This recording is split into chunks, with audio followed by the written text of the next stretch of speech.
wabarakatuh. Kali ini saya akan mempresentasikan hasil dari proposal saya yang berjudul Analisis Etnomatematika pada Pertanian Padi di Kendeng Pati, Jawa Tengah dan implementasinya terhadap pembelajaran matematika. Sebelumnya saya Yasin Fajar Augusta dengan NPM 1931018.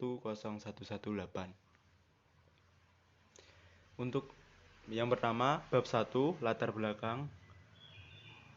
Yang melatar belakangi saya mengambil penelitian ini adalah matematika itu bukanlah pengetahuan menyendiri yang dapat sempurna karena dirinya sendiri, tetapi adanya matematika itu terutama untuk membantu manusia dalam memahami dan mengatasi permasalahan sosial, ekonomi, dan alam. Menurut Klein 1973, meskipun penelaahan matematika sudah diajarkan dari jenjang pendidikan dasar sampai menengah, namun masih banyak dijumpai peserta didik yang merasa cemas ketika dihadapkan dengan pembelajaran matematika.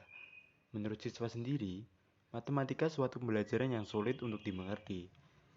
Dari kejadian tersebut, perlu adanya inovasi dalam pembelajaran matematika agar tercipta proses penelaahan yang interaktif, menyenangkan, dan memotivasi siswa dalam pembelajaran matematika. Dengan mengkorelasikan pembelajaran matematika dengan situasional yang berada di masyarakat, salah satunya mengkaitkan matematika dengan budaya yang sudah ada dalam masyarakat. Dari hal tersebut, siswa tidak hanya memandang konsep dan teori, tapi lebih pengaplikasian matematika dengan kehidupan sehari-hari dalam ranah budaya atau biasa disebut dengan etnomatematika. Salah satu aktivitas budaya pertanian bisa dijadikan contoh dari etnomatematika tersebut dengan mengkaji aspek matematis pada pertanian padi yang ditemukan ke dalam materi pembelajaran matematika sebagai permasalahan kontekstual pada materi tertentu, sehingga peserta didik dapat mengamati, menemukan penerapan matematika pada kehidupan sehari-hari. Setelah dari latar belakang ini, dijumpai identifikasi masalahnya, yaitu pertama, kesulitan siswa dalam belajar matematika.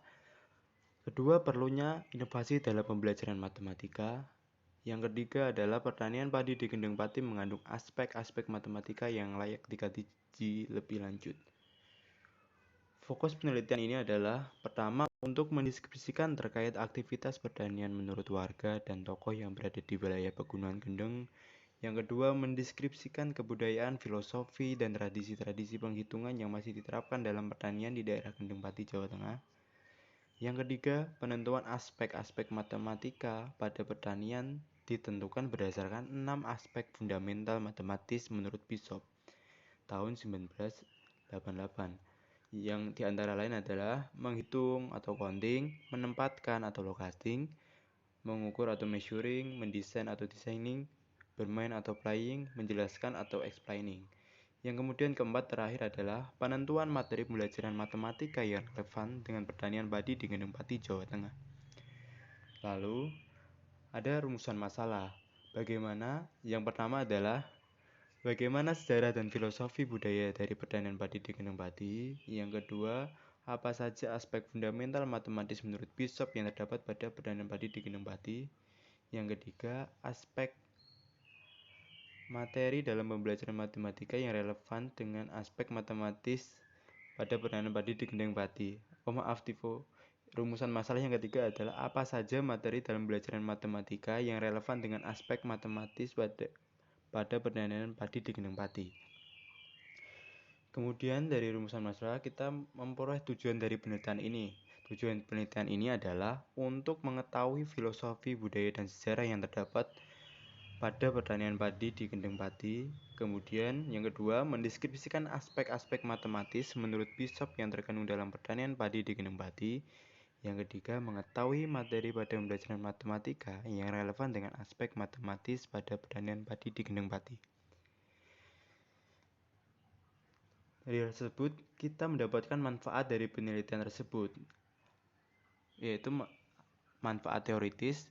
Manfaat teoritis yang diperoleh adalah hasil dari penelitian tersebut bisa menjadi referensi bagi penelitian berikutnya yang ingin meneliti tentang etnomatematika pada aktivitas pertanian. Yang kedua, hasil dari penelitian tersebut bisa menjadi wawasan bagi peserta didik atau guru dalam bidang pendidikan, terkhususnya pada pembelajaran matematika. Yang kedua, manfaat praktisnya. Manfaat praktisnya adalah hasil penelitian ini dapat digunakan untuk mengembangkan permasalahan kontekstual dalam pembelajaran matematika. Hasil penelitian ini juga dapat menunjukkan bahwa matematika sudah diterapkan masyarakat dalam kehidupan sehari-hari, terkhususnya pada sektor pertanian padi. Yang terakhir, hasil penelitian ini bisa memberikan wawasan kepada masyarakat, terutama pada masyarakat padi, bahwasanya terdapat aspek matematika pada sekelompok masyarakat yang sudah diimplementasikan oleh pendahulu mereka, terkhususnya pada masyarakat adat yang tinggal di kawasan pegunungan Kendeng. Lalu, dalam kajian teori,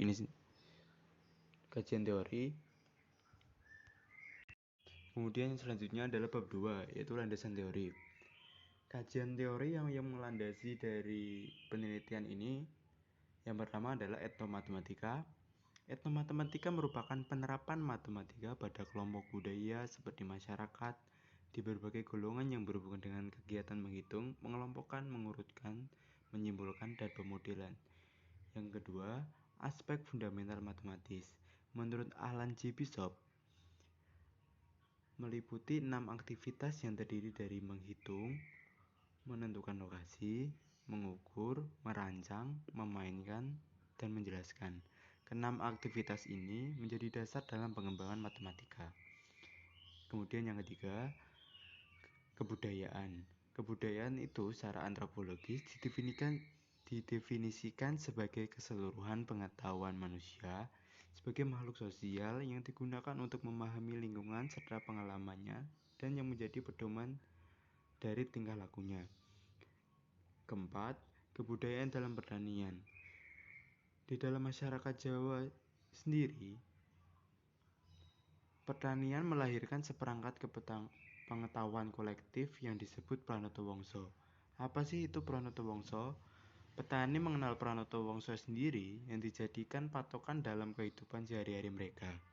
Bagi masyarakat Jawa, Pranatawangsa sendiri merupakan perhitungan penanggalan Jawa berkaitan dengan perhitungan musim yang sering digunakan petani ataupun nelayan.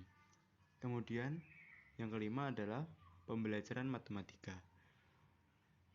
Bagi para siswa, pembelajaran matematika bagi para siswa merupakan pembentukan pola pikir dalam memahami suatu konsep penalaran dalam matematika. Dalam pembelajaran matematika, para siswa dibiasakan untuk meroleh pemahaman melalui pengalaman tentang sifat-sifat yang dimiliki dan yang tidak dimiliki dari sekumpulan objek atau abstraksi. Selanjutnya, kemudian kerangka teoritis. Dalam kerangka teoritis saya bisa teman-teman lihat itu adalah bagian kerangka teoritis dari penelitian saya. Pertama itu adalah aspek budaya. Pertanian padi memiliki keunikan tersendiri dalam proses penyemaian padi sampai pada tahap pemupukan. Kemudian, aspek matematika. Siswa menganggap pelajaran matematika sesuatu yang sulit. Dari kedua aspek tersebut, mendasari saya mengambil penelitian ini untuk menganalisis aspek tradisi, filosofi, dan budaya yang berkembang dalam aktivitas pertanian padi. Dari situ saya bisa melihat apa saja aspek matematis yang terdapat pada aktivitas pertanian padi tersebut. Kemudian saya analisis dengan teori Bishop, di mana aspek fundamental matematis itu ada 6, yaitu counting, locating, measuring, designing, applying, dan explaining. Lalu dari situ saya mendeskripsikan materi apa saja dalam pembelajaran matematika yang relevan pada pertanian padi di Pegunungan Kendeng Padi. Selanjutnya adalah bab 3. Bab 3 adalah metodologi penelitian. Jenis penelitian yang saya gunakan adalah penelitian deskriptif kualitatif. Hal ini dikarenakan tujuan dilaksanakan penelitian ini untuk mengetahui aktivitas fundamental matematis apa saja yang terdapat dalam pertanian padi terkhusus di sekitar Pegunungan Kendeng Pati, serta mengetahui aspek-aspek matematis apa saja yang terdapat pada aktivitas masyarakat petani di Pegunungan Kendeng. Proses deskripsi akan dilakukan dengan memaparkan hasil wawancara dari narasumber yang bergiat di sektor pertanian padi tersebut. Waktu penelitian yang dilakukan antara sejak bulan Januari sampai Februari 2023 dan pengambilan data dilaksanakan pada bulan Februari sampai Maret 2023. Waktu penelitian yang saya ambil Januari sampai pertengahan Februari adalah untuk menganalisis dan mengobservasi kegiatan seputar aktivitas pertanian tersebut dan menentukan siapa yang akan menjadi narsum untuk mengulik dan mendapatkan data dari wawancara tersebut. Kemudian di jangka waktu Februari sampai Maret, saya akan menganalisis lebih rinci dengan metode wawancara. Kemudian tempat penelitian ini saya laksanakan di daerah Pegunungan Kendeng Pati, Jawa Tengah. Narasumber penelitian ini melibatkan satu narasumber ahli yaitu CMPPK Jaringan Masyarakat Peduli Pegunungan Kendeng serta dua narasumber pelaksana yaitu dari petani setempat. Objek penelitian adalah aktivitas pertanian padi yang dilakukan petani di kalangan masyarakat daerah Pegunungan Kendeng, Kabupaten Pati, Jawa Tengah, serta aspek. Kemudian ada bentuk data.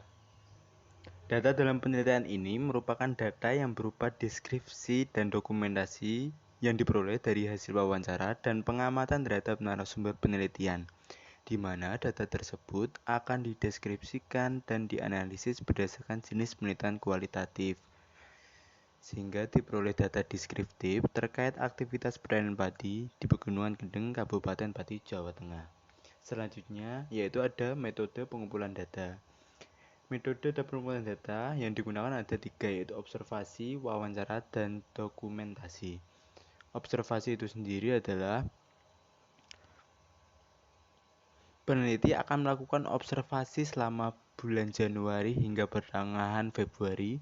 Hal tersebut karena adanya keterbatasan waktu penelitian. Peneliti tidak melakukan observasi hingga kegiatan panen padi selesai. Pada kegiatan observasi ini, peneliti mengamati bagaimana petani dalam menyemai padi, penanaman hingga masa pemupukan padi. Selanjutnya, peneliti mengamati aktivitas fundamental matematis yang terdapat pada aktivitas pertanian padi. Selanjutnya, ada wawancara. Wawancara dilakukan oleh peneliti untuk mengumpulkan data atau informasi-informasi yang sejelas mungkin kepada subjek penelitian. Kemudian dokumentasi berupa bentuk rekaman atau video demi menunjang data dari wawancara tersebut. Selanjutnya ada instrumen penelitian. Instrumen utama dalam penelitian ini, karena penelitian ini mengambil kualitatif, maka instrumen utama adalah peneliti itu sendiri. Maka peneliti dapat menentukan narasumber yang tepat sebagai narasumber data. Sedangkan instrumen lainnya adalah pedoman wawancara yang akan didukung dengan dokumentasi rekaman yang sudah ditranskrip. Selanjutnya ada teknik analisis data. Teknik analisis data ini menurut Miles Huberman tahun 1992 dalam Imam Gunawan 2016 mengemukakan 3 tahapan yang harus dikerjakan dalam menganalisis data penelitian kualitatif, yaitu sebagai berikut. Yang satu ada reduksi data. Reduksi data itu sendiri adalah kegiatan merangkum, memilih hal-hal pokok, memfokuskan pada hal yang penting, dan mencari tema dan polanya. Data penelitian yang telah direduksi akan memudahkan peneliti untuk mengetahui bagaimana gambaran lebih jelas dalam mengumpulkan data penelitian. Selanjutnya ada paparan data. Pemaparan data dilakukan agar data hasil reduksi dapat tersusun dengan baik dan tersusun dalam pola hubungan sehingga pembaca lebih mudah untuk memahami data penelitian. Yang ketiga, penarikan kesimpulan dan verifikasi. Penarikan kesimpulan pada penelitian kualitatif ini menjurus kepada jawaban dari pertanyaan yang telah diajukan sebelumnya dan mengungkap what dan who dari temuan penelitian tersebut. Penarikan kesimpulan dengan memperhatikan hasil wawancara dan dokumentasi untuk mengetahui aspek-aspek matematis yang terdapat pada aktivitas pertanian padi di Pegunungan Kendeng, Kabupaten Pati. Sekian presentasi dari saya. Apabila ada kekeliruan atau kekurangan, saya mohon kritiknya demi agar bentuk evaluasi saya ke depannya dalam penelitian ini. Sekian, wassalamualaikum warahmatullahi wabarakatuh.